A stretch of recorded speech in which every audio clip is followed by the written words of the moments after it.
Hi, പുതിയ വീഡിയോയിലോട്ട് സ്വാഗതം. ഇന്ന് വന്നിരിക്കുന്നത് 2016 ഏപ്രിൽ 14 വിഷുവിൻ്റെ അന്ന് റിലീസായ തമിഴ് സിനിമയാണ് വിജയണ്ണൻ്റെ തളപതി വിജയണ്ണൻ്റെ തെറി. ഫസ്റ്റ് ഷോ കണ്ടതാണ്. അതിൻ്റെ ഒഫീഷ്യൽ റീമേക്ക്, ബോളിവുഡ് റീമേക്കാണ്. ബേബി ജോൺ, അമൂൽ ബേബിയെ നായകനാക്കി ഖലീസ് ഡയറക്ഷൻ ചെയ്ത സിനിമയാണ് ബേബി ജോൺ. റൈറ്റർ ഖലീസും പിന്നെ ആറ്റ്ലി. ഇതിൻ്റെ പ്രൊഡക്ഷൻ ചെയ്തേക്കുന്നതെന്ന് പറഞ്ഞാൽ അറ്റ്ലിയാണ്. അറ്റ്ലിയും പിന്നെ വേറൊരാളുണ്ട്, വേറൊരു പുള്ളിക്കാരനുമുണ്ട്, പേര് സുമിത് അറോറ. ഇവർ 3 പേരും കൂടി ഈ തെരി അങ്ങോട്ട് എടുത്തിട്ട് റീമേക്ക് ചെയ്യാൻ കുറച്ചും കൂടെ കുത്തിക്കയറ്റി തെറിക്കും പേരുദോഷം ഉണ്ടാക്കാൻ വേണ്ടി ഉണ്ടാക്കിയൊരു പടം ബേബി ജോൺ. ഇന്നലെയാണ് കണ്ടത്. പ്രൈം വീഡിയോയിലാണ് OTT റിലീസ് ചെയ്തത്. അവിടെ അല്ലാതെ വിട്ടിട്ടില്ല, പൈസ കൊടുക്കണം. അങ്ങനെ കണ്ട ഒരു സിനിമയാണ് ബേബി ജോൺ. ഇതിൻ്റെ റിവ്യൂലോട്ട് പോകുന്നതിന് മുമ്പ് എന്തുമായാലും എനിക്ക് ഈ ഒരു വീഡിയോ കണ്ടപ്പം എനിക്ക് തെരിയുടെ ഒരു റിവ്യൂ കൂടി ഇതിനകത്തൊന്ന് ആഡ് ചെയ്യണമെന്ന് തോന്നി. അതുകൂടെ ഞാൻ ഇതിനകത്തോടൊന്ന് ആഡ് ചെയ്യാം. 2016 വിഷു ഞാൻ ഈ കാണാൻ പോയതെന്ന് പറഞ്ഞാൽ വിഷുവിൻ്റെ അന്ന് രാവിലെ കാണാൻ പോയി. അടൂരാണ് കാണാൻ പോയത്. വിഷു ഒക്കെ ആകുമ്പോൾ അറിയാമല്ലോ, എല്ലാവരും ഒന്ന് അമ്പലത്തിലൊക്കെ പോകും രാവിലെ. അതുപോലെ ഹനുമാൻ കോവിൽ, KSRTC ബസ് സ്റ്റാൻഡിൻ്റെ പുറകെ കാണുന്ന ആ ഒരു ക്ഷേത്രം, അതാണ് ഹനുമാൻ കോവിൽ അടൂര്. അവിടെ പോയിട്ട് നേരെ തെരി കാണാൻ പോയി. എന്ന് വെച്ചാൽ അടൂർ എന്ന് പറഞ്ഞാൽ തിയേറ്ററിന് എന്തുവാ ദാരിദ്ര്യമുള്ളൊരു സ്ഥലമാണ്. ഒരു നല്ലൊരു തിയേറ്റർ അവിടെ ഇല്ല, ഇപ്പോഴായാലും അന്നേരമായാലും. എന്നാൽ അവിടെ ഈ തെരിയുടെ കൂടെ ഒരാഴ്ച ഇടപെട്ട് റിലീസായ സിനിമയായിരുന്നു ജേക്കബിൻ്റെ സ്വർഗ്ഗരാജ്യം. നിവിൻ പോളിയുടെ ജേക്കബിൻ്റെ സ്വർഗ്ഗരാജ്യവും പിന്നെ കിങ് ലെയറും കൂടെ ചേർന്നാണ് റിലീസാക്കിയത്. ഇത് ഒരാഴ്ച കഴിഞ്ഞിട്ടാണ് ഈ തെരി വന്നത്. അപ്പോൾ ഇതിനകത്ത് ഒരാഴ്ച എന്ന് പറഞ്ഞാൽ ഒരു 3-4 ദിവസത്തെ ഇടപെട്ടാണ് തെരി വന്നത്. അപ്പോൾ ഇത് കാണാൻ പോയതിൻ്റെ അന്ന് ഞാൻ നയനത്തിലാണ് കാണാൻ പോയത്. നയനത്തിൻ്റെ തൊട്ടിപ്പുറത്താണ് നാദം. ഈ നാദത്തിലാണ് കിങ് ലെയർ ഉള്ളത്. അപ്പം വിജയണ്ണൻ്റെ ഒരു പവർ ഒന്നും കൂടി ഞാനൊന്ന് ഓർമ്മിപ്പിക്കുന്നു. അപ്പോൾ ഈ 7 മണിക്കായിരുന്നു ഫസ്റ്റ് ഷോ. എനിക്ക് അവിടെ ചെന്നപ്പോഴത്തേന് ഫസ്റ്റ് ഷോ ഒക്കെ കഴിഞ്ഞ് 11 മണിയുടെ ഷോയ്ക്ക് കയറാൻ പറ്റുള്ളൂ. അപ്പോൾ അന്നെന്ന് പറഞ്ഞാൽ ഷോ തുടങ്ങുമ്പം ഇതേപോലെ ലാസ്റ്റ് ടിക്കറ്റ് വിറ്റ് പോയി കഴിഞ്ഞിട്ട് അവർ ജനലങ്ങ് അടയ്ക്കും ടിക്കറ്റ് കൊടുക്കുന്നത്. പിന്നെ അതിന് ഫ്രണ്ടിൽ നിൽക്കുന്ന ക്യൂവിനാണ് അടുത്ത ടിക്കറ്റ് തുറക്കുമ്പോൾ കൊടുത്തു തുടങ്ങുന്നത്. അതേപോലെ 2-2.5 മണിക്കൂർ ക്യൂ നിന്ന് ടിക്കറ്റ് എടുത്ത് കണ്ട സിനിമയാണ് തെരി. അതിന് ഇപ്പുറത്ത് കിങ് ലെയർ ഉണ്ടായിരുന്നു. കിങ് ലെയർ അവിടെ സ്പെഷ്യൽ ഷോ പിടിച്ചിട്ടുണ്ടായിരുന്നു തെരിയുടെ. പക്ഷേ 11 മണിക്കത്തെ ഷോയ്ക്ക് അവിടെ സ്പെഷ്യൽ ഷോ അല്ലായിരുന്നു, അവിടെ കിങ് ലെയർ ആയിരുന്നു ഓടിക്കാൻ പറ്റിയിരുന്നത്. അവിടെ കാണാൻ ആളില്ലാത്തതുകൊണ്ട്, ആളില്ലെന്ന് പറഞ്ഞാൽ നമുക്ക് തന്നെ ഒരു വിഷമമാവും. അവരുടെ ഒരിടത്ത് ഭയങ്കര ആൾക്കൂട്ടവും മറ്റിടത്ത് ആൾക്കാർ കുറവായിട്ട് നിൽക്കുമ്പം. അപ്പോൾ അങ്ങനെ ആളുകളെ സ്പ്ലിറ്റാക്കി അപ്പുറത്തും കൂടി കാണിച്ച പടമാണ് തെരി. അത്രയ്ക്കും വലിയ ആൾക്കൂട്ടം വന്ന് അവിടെ ഉണ്ടായിരുന്നു. തെരി കണ്ടിട്ട് എങ്ങനെ തോന്നിയെന്ന് പറഞ്ഞാൽ, വിജയണ്ണൻ്റെ നല്ല സ്ക്രീൻ പ്രസൻറ്റ് ഉള്ള, എന്ന് വെച്ചാൽ അതിനകത്ത് എഡിറ്റിങ്ങിൽ നല്ല പോരായ്മ തെരിക്കകത്ത് വന്നിട്ടുണ്ട്. എനിക്ക് ഈ അറ്റ്ലി വിജയണ്ണനെ വെച്ച് ഡയറക്ഷൻ ചെയ്ത 3 പടമുണ്ട്. അത് ഈ 3 എണ്ണത്തിൽ അത്യാവശ്യം കൊള്ളാവുന്ന ഒരു പടം എന്ന് പറഞ്ഞാൽ തെരിയാണ്. അതിനകത്ത് എഡിറ്റിങ്ങിലൊക്കെ ധാരാളം പ്രശ്നങ്ങൾ തെരിക്കകത്തുമുണ്ട്. പിന്നെ ഇതിനകത്ത് അവർ സർപ്രൈസായിട്ട് വെച്ചിരുന്നതാണ് ഈ വിജയ് വേണ്ട എന്ന് പറയുമ്പം പോലീസ് ഓഫീസറാണെന്ന് അറിയിക്കുന്നത് സർപ്രൈസായിട്ട് വെച്ചിരുന്നതാണ്. പക്ഷേ അത് അതിന് മുമ്പേ അവർക്ക് പാളിയിട്ടുണ്ട്. എന്ന് പറഞ്ഞാൽ ഇതിൻ്റെ ട്രെയിലർ ഇറക്കിയപ്പോൾ തന്നെ അവർക്ക് പാളി. ട്രെയിലറിനകത്താണെങ്കിൽ അതിനകത്ത് മൊട്ട രാജേന്ദ്രനെ കാണിക്കുന്നുണ്ടായിരുന്നു കോൺസ്റ്റബിളായിട്ട്, വിജയുടെ കൂടെ തന്നെയുള്ള. ഇവരമ്മ നല്ല കോമ്പറ്റീഷൻ ഉണ്ട്. എനിക്ക് ഭയങ്കര ഇഷ്ടം അവരുടെ ഇത്. അപ്പോൾ ആ മൊട്ട രാജേന്ദ്രനെ പോലീസായിട്ട് കാണിക്കുന്നുണ്ടായിരുന്നു. പക്ഷേ ഈ തെരിയുടെ തുടക്കത്തിൽ ഒരു എന്നെ നീന പിക്ക എന്ന് പറഞ്ഞൊരു സോങ് ഉണ്ടല്ലോ, അതിനകത്ത് മൊട്ട രാജേന്ദ്രനെ കാണിക്കുന്നുണ്ട്. നാടിനെ വിറപ്പിക്കുന്ന ഒരു പോലീസ് ഓഫീസർ. അപ്പോൾ ആ പോലീസ് ഓഫീസറിൻ്റെ ഡ്യൂട്ടിയെക്കെതിരെ പോരാടുന്ന വില്ലന്മാർ. അങ്ങനെ ഇയാളുടെ ഫാമിലിയെ തകർക്കാൻ നോക്കി. അങ്ങനെ ഫാമിലി ഒന്നടക്കം തകരാറായി. അങ്ങനെ ഇയാളുടെ വ്യാജ ഐഡൻറ്റിറ്റിയിൽ കേരളത്തിൽ വന്ന് ജീവിക്കുന്നു. അങ്ങനെ വ്യാജ ഐഡൻറ്റിറ്റി എന്ന് വെച്ചാൽ വൈഫായിട്ട് വിജയണ്ണൻ്റെ പേരായിട്ട് വന്നതെന്ന് പറഞ്ഞാൽ സമന്ത ചേച്ചിയാണ്. സമന്ത ചേച്ചിയുടെ ആഗ്രഹത്തിന് ശേഷം കേരളത്തിൽ വന്ന് ഒഴിഞ്ഞൊരു സ്ഥലത്ത് ജീവിക്കുന്ന ഒരു വ്യക്തി. പിന്നെയും വില്ലന്മാർ വരുമ്പം അയാൾക്കെതിരെ പോരാടാൻ പോകുന്നു. ഇതാണ് ഇതിൻ്റെ ഇത് ലിയോയുടെ സ്റ്റോറിയല്ല, ഇത് തെരിയുടെ സ്റ്റോറിയാണ്. അപ്പം ഇതാണ് ഇതിൻ്റെ ഒരു മെയിൻ പ്ലോട്ട് അവരെടുത്തേക്കുന്നത്. ഇനി ഇതിനകത്ത് നോക്കുകയാണെങ്കിൽ വിജയണ്ണൻ്റെ അത്യാവശ്യം നല്ല സ്ക്രീൻ പ്രസൻറ്റും സമന്ത ചേച്ചിയുടെ ക്യൂട്ടായിട്ട് നല്ല റൊമാൻറ്റിക് സീനായാലും നല്ല ക്യൂട്ടായിട്ടുള്ള പെർഫോമൻസും, പിന്നെ എമി ജാക്സൺ ഉണ്ട്, പിന്നെ മൊട്ട രാജേന്ദ്രൻ, GV പ്രകാശിൻ്റെ ഏറ്റവും നല്ല മ്യൂസിക്കും, ഇതെല്ലാം കൂടെ ചേർത്ത് നല്ലൊരു പാക്കേജായിട്ട് കാണാൻ പറ്റിയ നല്ലൊരു സിനിമയായിരുന്നു തെരി. ബേബി ജോൺ എങ്ങനെയൊക്കെ തെരിയെ നശിപ്പിക്കാൻ വെക്കാൻ പറഞ്ഞോ അതേപോലെ എടുത്ത് നശിപ്പിച്ച് വെച്ച ഒരു പടമാണ് ഈ ബേബി ജോൺ. അതായത് തുടക്കം ഇൻ്റർവെൽ ഈ ഒരു സീൻ എന്ന് പറഞ്ഞാൽ ഈ തെരിയുടെ ഒരു ഫോട്ടോ എടുത്തിട്ട് അതിനകത്ത് അവർ വേറെ ഒരു ടീമും കൂടെ പറഞ്ഞു കൊണ്ടുവരും, ഒരു ആലവലാതി ടീം. അത് കണ്ടിരിക്കാൻ സഹിച്ചിരിക്കാൻ പറ്റത്തില്ല. അതേപോലത്തെ ഒരു ടീം അതിൻ്റെ ഇടയ്ക്കൂടെ കൊണ്ടുപോയിരിക്കുന്നത്. അത് കഴിഞ്ഞ് ഇതിൻ്റെ ഇൻട്രോ കുരുവിളയുടെ പകരമുള്ള പേരാണ് ജോൺസ് ഡി സിൽവ എന്നാണ് ഇയാളെ അറിയപ്പെടുന്നത്. അപ്പോൾ ഇയാളുടെ ഇൻട്രോ എന്ന് പറഞ്ഞാൽ ആ കാട്ടപരാധം ഇൻട്രോ അതെല്ലാം തിരിക്കുമ്പോൾ ഒരു ചെറഞ്ഞ് നോക്കിക്കൊണ്ട് എഴുന്നേൽക്കുന്ന ഒരു സീൻ വെച്ചാണ് തെരി തുടങ്ങുന്നത്. അപ്പോൾ അതേപോലെ ഒരു ചെറഞ്ഞ് നോക്കുവാണ്. ഇത് കണ്ടിട്ട് എനിക്ക് തോന്നിയെന്ന് പറഞ്ഞാൽ നമ്മൾ ഈ കക്കൂസി പോയിരുന്ന മുക്കത്തില്ലയോ, ആ മുക്കുന്ന ഒരു എക്സ്പ്രഷനാണ് ഇതിനകത്ത് അമുൽ ബേബി ഇട്ട് കൊടുത്തേക്കുന്നത്. അത് കഴിഞ്ഞിട്ട് അത് മാത്രമല്ല, വെറുപ്പി എന്താ തെരിക്കാത്ത തെരി ബേബിയുടെ ഇതിനകത്ത് ഒരു കൊച്ചു വന്നിട്ടുണ്ടോ, അന്യായ വെറുപ്പീര്.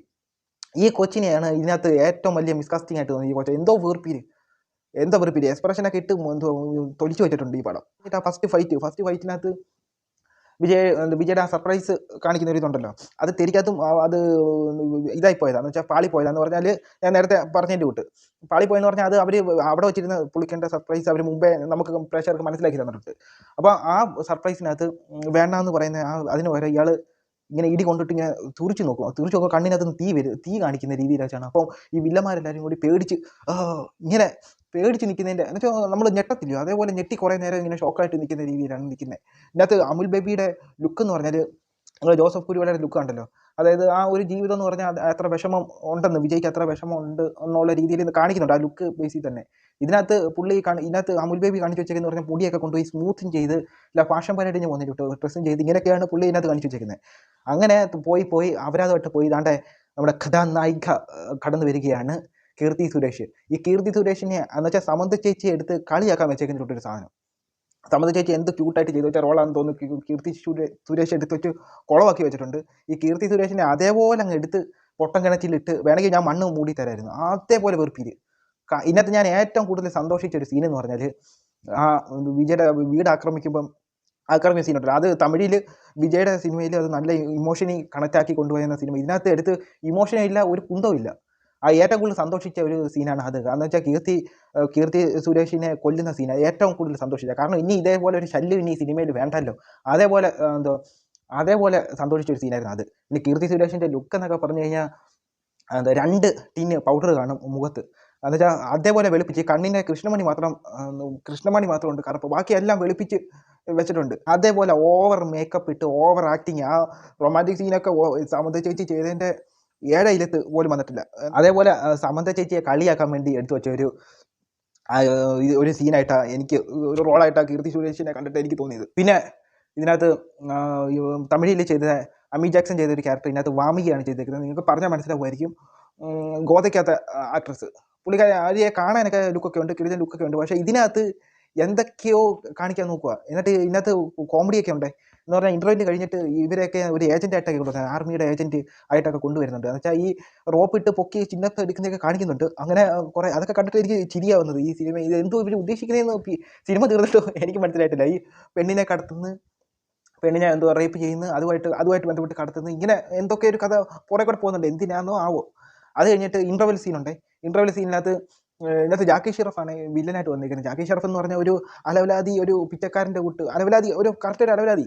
അതേപോലെ വന്ന് ഇയാളുടെ ഇൻ്റർവെൽ സീനിനകത്ത് അറിയാം, വിജയ് വന്ന് ബബിൾക്ക് എറിഞ്ഞിട്ട് ഇങ്ങനെ കാണിക്കുമ്പോൾ ഇൻ്റർവെൽ കാണിക്കുന്ന ഒരു സീനൊക്കെ ഉണ്ട്. അപ്പോൾ അതിന് പകരം ഇയാൾ ബബിൾക്ക് എറിയുന്നതൊക്കെ ഉണ്ട്, മറ്റേ വില്ലൻ്റെ കയ്യിൽ കൊടുത്തിട്ട് ബബിൾക്ക് എറിയുന്നുണ്ട്. എന്നിട്ട് കറങ്ങുന്ന ഒരു ഷോട്ടൊക്കെ ഉണ്ട്. അയ്യോ, കാണുന്നവൻ്റെ തല ഇറങ്ങിപ്പോകും, അതേപോലത്തെ ഷോട്ടൊക്കെയാണ് എടുത്ത് വെച്ചേക്കുന്നത്. അങ്ങനെ ഫസ്റ്റ് ഹാഫ് കാട്ടപരാധം ആയിട്ട് പോയ സിനിമ സെക്കൻഡ് ഹാഫിലോട്ട് വരുമ്പം ഭൂലോക ദുരന്തമാക്കി മാറ്റിയിട്ടുണ്ട്. ഇതിനകത്ത് മൊട്ട രാജേന്ദ്രൻ ചെയ്തൊരു ക്യാരക്ടർ, ഇതിനകത്ത് പുള്ളിക്കാരൻ്റെ പേരെനിക്കറിയത്തില്ല.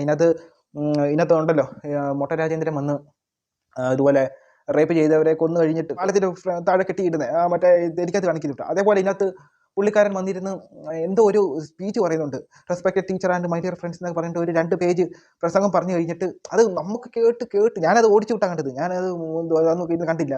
അത് ഓടിച്ചു വിട്ട് കണ്ടിട്ടും ആ ഒരു പ്രസംഗം തീർന്നില്ല. അത്രയ്ക്കും അപ്പോൾ ഉണ്ടെന്ന് മനസ്സിലായി കാണുമല്ലോ, ബോറടിച്ചോണ്ടാണ്.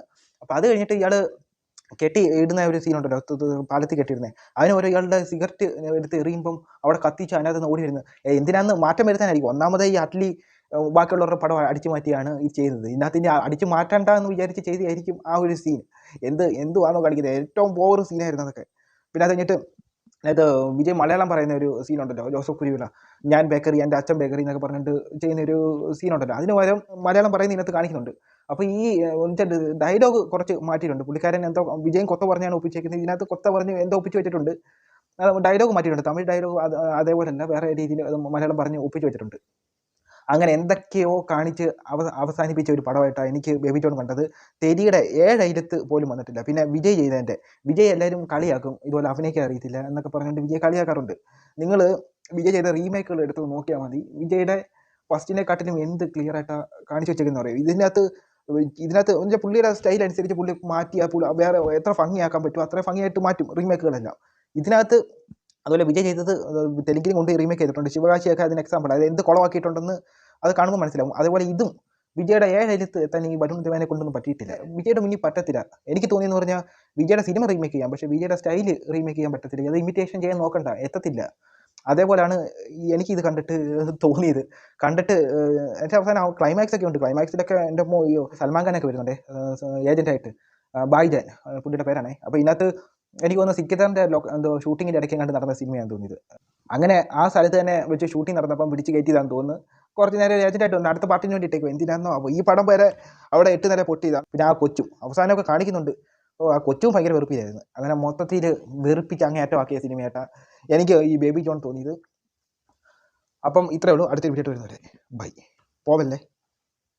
Happy new year, happy republic, happy Vishu, happy Pesaha വ്യാഴം, ഹാപ്പി ദുഃഖവെള്ളി, happy Easter, happy Karkidaka Vavu, happy Onam, happy Deepavali, happy AIDS day, your Varun Dhawan day, happy Christmas.